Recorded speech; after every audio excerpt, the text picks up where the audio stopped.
Hello বন্ধুরা, lovers point gift shop নিয়ে এসছে আবারও একটি নতুন ইয়ারপড, ব্লুটুথ ইয়ারপড।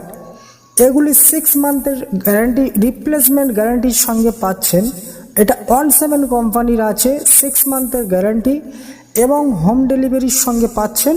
বা আপনারা যদি মনে করেন যে আপনার হোম ডেলিভারির পরে আপনাদের পছন্দ হয়নি, তাহলে রিটার্নেরও ব্যবস্থা আছে। আপনাদের বিস্তারিত যদি জানতে চান তাহলে স্ক্রিনে দেওয়া হোয়াটসঅ্যাপ নাম্বারে কন্ট্যাক্ট করতে পারেন। বা এখন যে ভিউ দেখছেন, সেম প্রোডাক্ট যদি আপনার কাছে না পৌঁছায় তাহলে আপনারা অবশ্যই কন্ট্যাক্ট করতে পারেন। বা বিস্তারিত কিছু জানার জন্যে বা প্রোডাক্ট লাইভ ভিডিও দেখার জন্যে আপনাদের সাথে কন্ট্যাক্ট করতে পারেন। এছাড়া আমরা আরও অনেক প্রোডাক্ট সেল করি, সেগুলি এক একটি ভিডিওতে একটি করে প্রোডাক্ট আপলোড দেবো। একসঙ্গে সব ভিডিওতে আপলোড দিলে ভিডিওটা অনেক লম্বা হয়ে যাবে, সেই জন্য একটি করে প্রোডাক্ট একটি করে ভিডিওতে দিচ্ছি। আপনারা বাই করতে চাইলে তাহলে কন্ট্যাক্ট করতে পারেন, আমাদের হোয়াটসঅ্যাপে আসতে পারেন। Thank you.